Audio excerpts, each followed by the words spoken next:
ষষ্ঠ উপজেলা নির্বাচনের প্রথম ধাপে চেয়ারম্যান পদে ভোট পড়েছে গড়ে 36.10%, যা গেল এক দশকে স্থানীয় সরকারের এই নির্বাচনে ভোটের হারের দিক থেকে সবচেয়ে কম। বিশ্লেষকরা বলছেন এর মধ্য দিয়ে নির্বাচনী ব্যবস্থায় মানুষের অনাস্থার বহিঃপ্রকাশ ঘটেছে। এর থেকে বেরিয়ে আসতে হলে রাজনীতিবিদদেরকেই সিদ্ধান্ত নিতে হবে বলেও মত তাদের। কাজী সাহেদের প্রতিবেদন। ষষ্ঠ উপজেলা পরিষদ নির্বাচনে প্রথম ধাপের ভোট শেষ হয়েছে। ফলাফল বিশ্লেষণে দেখা যাচ্ছে 25% কম ভোট পড়েছে 13 উপজেলায়, 60% উপরে ভোট পড়েছে 8 উপজেলায়। ব্যালটে ভোটের হার যেখানে 37.22%, সেখানে ইভিএম এ ভোট পড়েছে 31.31%। 2019 সালের পঞ্চম উপজেলা নির্বাচনে গড়ে 41% বেশি ভোট পড়েছিল। 2014 সালে চতুর্থ উপজেলা ভোটে 61% এবং তৃতীয় উপজেলা ভোটে 2009 সালে 67.69% ভোট পড়ে। এ হিসেবে গত এক দশকের মধ্যে স্থানীয় সরকারের এই নির্বাচনে ভোটের হার এবারই সবচেয়ে কম।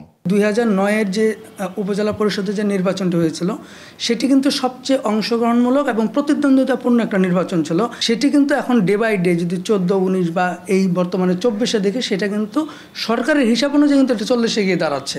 যদি প্রপোর্শনাল রিপ্রেজেন্টেশন সিস্টেম, তারপরে সেকেন্ড রাউন্ড ইত্তকার ব্যবস্থা করা যায়, ন্যূনতম একটা থ্রেশহোল্ড স্ট্যাবলিশ করা যায় যে ধরুন শতকরা 50% ভোট ন্যূনতম পেতে হবে, তা না হলে সেকেন্ড রাউন্ড হবে।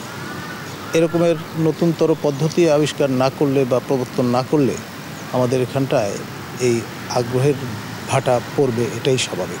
139 উপজেলার মধ্যে নির্বাচনে হাড্ডাহাড্ডি লড়াই হয়েছে 15 উপজেলায়। তেমন কোনো প্রতিদ্বন্দ্বিতা হয়নি 63 উপজেলায়। রাজনৈতিক বিশ্লেষক ও পর্যবেক্ষকরা বলছেন, অংশগ্রহণমূলক নির্বাচন না হয় আগ্রহ হারিয়েছেন ভোটাররা। একটা বিরোধী দল তারা নির্বাচনে অফিসিয়ালি বয়কট করছে, সেটার জন্য মানুষের মধ্যে এক ধরনের দ্বিধা বলেন, তাদের একটা সমর্থক গোষ্ঠী তারা ভোট কেন্দ্রে যাচ্ছে না।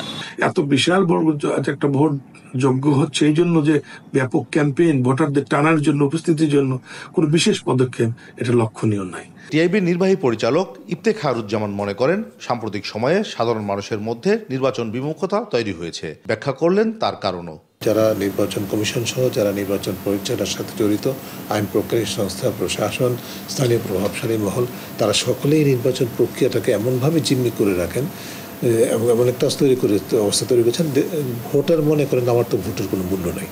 এর থেকে বেরিয়ে আসতে চাইলে রাজনীতিবিদদের এখনই সিদ্ধান্ত নেওয়া দরকার বলে মনে করেন টিআইবি প্রধান। আমরা মনে করি যে আসলে দেশের রাজনৈতিক নেতৃবৃন্দকেই আয়নার সামনে দাঁড়াতে হবে, তাদের নিজেদেরকে ভাবতে হবে কেন এই পরিস্থিতি সৃষ্টি হচ্ছে। স্থানীয় সরকার নির্বাচনে উপস্থিতি কম হওয়া, ভোটের প্রতি মানুষের নেতিবাচক মনোভাবের বহিঃপ্রকাশ, এ ধারা থেকে বের হতে ভোটের পরিবেশ ফিরিয়ে আনার পরামর্শ রাজনৈতিক বিশ্লেষক ও পর্যবেক্ষকদের। কাজী সাহেদ, দেশ টিভি, রাজশাহী।